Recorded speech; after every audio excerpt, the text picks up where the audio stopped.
قبل ما نتفرج على نص نهائي دوري ابطال افريقيا ما بين الاهلي وتبي مازيمبي الكونجولي لقاء العوده اللي بيتلعب عندنا في مصر، خلينا الاول نسال سؤال يا جماعه، هو ليه اللي بيغلط دلوقتي في الزمن ده بقى بجح؟ فين الزمن بتاع ان اللي بيغلط بيتكسف على دمه وبيتدارى وبيستخبى وبيحط دماغه في التراب وبيتكسف على العمله اللي هو عاملها؟ ليه يطلع واحد تافه يقول لك اصل الرعاة دولت هم اللي بيدعموا الفرقه واكبر داعم للمش عارف ايه، ويطلع يخلي شكلي مسخره قدام غريمي فريق نادي الزمالك اللي استغلوا الموقف بقى ايه، هاشتاج نادي المبادئ، هاشتاج نادي المبادئ، وفشخلنا في كل حته، وتوصل الشركه بتاعت كوكاكولا ان هي تعمل لك اللوجو بتاعك على الكنزات بتاعتها فتسوق سمعتك اكتر وتخليك في مشاكل اكتر، وتخليني انا كمشجع للنادي الاهلي مكسوف ان اقول ان انا رايح اتفرج على الاهلي. ليه توصلنا للمرحله دي؟ ليه توصلنا لان احنا هنقاطع الفرجه على اكتر نادي بنحبه واللي اتولدنا لقينا نفسنا بنتفرج عليه؟ ليه توصلني للمرحله دي؟ ليه؟ انا مش فاهم عشان خاطر ايه وعشان خاطر مين؟ وليه توصلني ببجاحتك اني يتسف عليا؟ يعني انت بتقول لي ماشي كده كده لما يخلص العقد مش عارف مش عايزك لما يخلص العقد، انا بتكلم دلوقتي. افسخ العقد دلوقتي، افسخ العقد دلوقتي. يا عم ماشي، هكمل فرجه على النادي الاهلي لاني مش قادر اني ما اتفرجش على النادي الاهلي، بس مش هنروح المدرجات تاني، مش هنشجع تاني من المدرجات، ومش هنخليك انت تكسب، ونظرا لان المحتوى بتاعي محتوى رياضي فهتفرج على الاهلي، وفي كل حلقه وفي كل مناسبه هطلع اقول لك كوكاكولا بطعم الدم، كوكاكولا بطعم الدم، قاطع، خلي عندك دم وافسخ التعاقد لان انت كده هتخسرنا كلنا. عمر الاهلي ما كان الاهلي غير بجمهوره، الاهلي كيان مبادئ جمهور، لو خسرت الجمهور هتخسر كل حاجه. افسخ التعاقد عشان نعرف نقول للناس من تاني ان احنا بنشجع النادي الاهلي. بعد ربع ساعه لعب الاهلي ضيع كميه فرص يا جماعه ما ينفعش تضيع. بص كره عمرو السوليه اللي ضاعت دي، الاهلي ربع ساعه حرفيا زانق فريق مازيمبي الكونجولي في ال 18 بتاعه، وضيعنا كميه فرص، كميه فرص. دايما بنتكلم على ان تضييع الفرص هو اللي في الاخر نفس الكلام كل مره، هو بنكرره كاننا شريط وبيسف. فيا رب الاهلي يقدر يسجل هدف من كل الفرص اللي عماله تيجي دي، لان فريق تبي مازيمبي الكونجولي بدا يضيع وقت، حارس المرمى بدا يرمي نفسه فهيكسر رتم اللعب، فهيخليك ما تعرفش توصل. فيا ريت نتمنى من الله لو وصلنا تاني نسجل عشان خاطر ما يعقربش ويتكهرب علينا الماتش، لاني مش مستحملها صراحة ان هي تخش في سيناريوهات ملهاش لازمة. عايزين نلم الليلة بدري بدري نخلص عليهم، بلاش موضوع بقى وقت يضيفوا ضربات جزاء ونخش ونحرق دمنا واعصابنا وفي الاخر نطلع، لان مش هنستحمل الحوارات دي خالص صراحة. 40 دقيقة لعب والنتيجة لسه زي ما هي 0-0. فريق تبي مازيمبي زي ما قلت لك فضل يضيع في الوقت ويقتل رتم اللعب ويبيض علينا، وضيعنا احنا فرص كتير، فوصلنا لان النتيجة لسه 0-0 والدقيقة 40، وان الشوط الاول خلاص هيخلص واحنا لسه 0-0 وما سجلناش، وهنخش الشوط الثاني يفضلوا يستميتوا قصادنا دفاعيا ومش عارف صراحه. انا يعني محمود كهربا بيسخن، مش فاهم احنا هنفضل مستمرين في قصه الموضوع بتاع اضاعه الفرص الكتير اللي احنا عايشين فيه ده، هنفضل عايشين فيه لحد امتى؟ بس يا جماعه الموضوع ده لازم له حل. يعني انا مش عارف، احنا عمالين نجيب مهاجمين ونجيب مش عارف ايه بس مش لاقيين له حل، بنضيع فرص كتير قوي في كل الماتشات اللي بنلعبها، فالفرقه بتلاقي نفسها بعد شويه فرص ضايعه دخلت في الجيم وبضت علينا ربنا يعدي الماتش ده على خير ونصعد نهائي. الشوط الاول من لقاء الاهلي وتبي مازيمبي الكونجولي في اياب نص نهائي دوري ابطال افريقيا 2024 خلص 0-0 ما بين الشوط الاول في لقاء الاهلي وتبي مازيمبي الكونجولي في اياب نص نهائي دوري ابطال افريقيا 2024 خلص 0-0.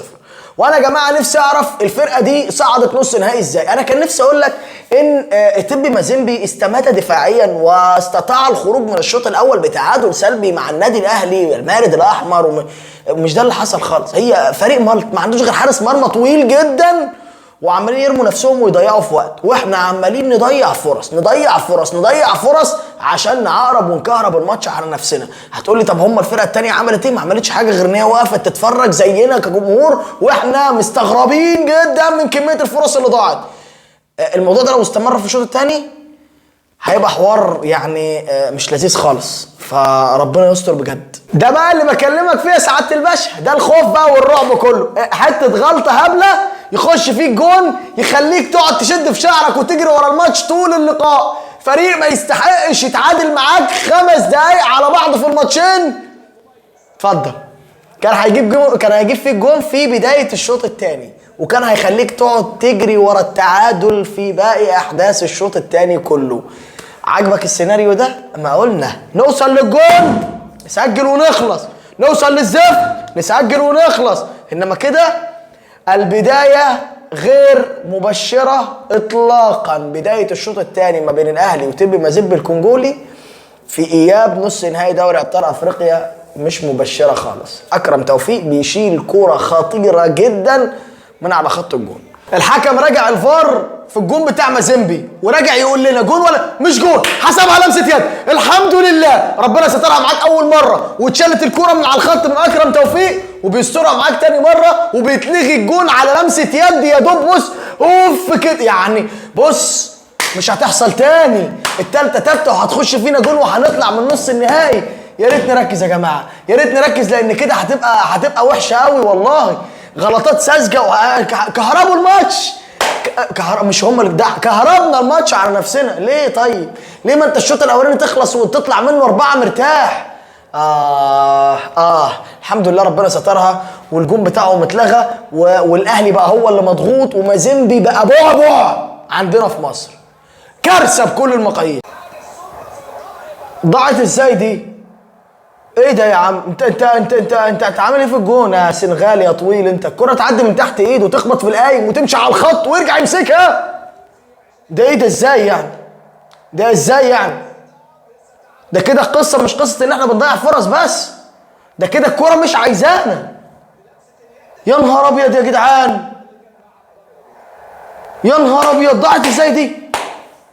بيرسي تاو بيعدل وبيشوط ومن تحت ايد الحارس بتعدي وتخبط في القايم وتمشي على خط الجون وما تخشش. لا تخش ازاي يعني؟ هتعدي كده بعد الفرص اللي انت ضيعتها دي كلها؟ السيناريو هيمشي معاك طبيعي؟ انسى انسى.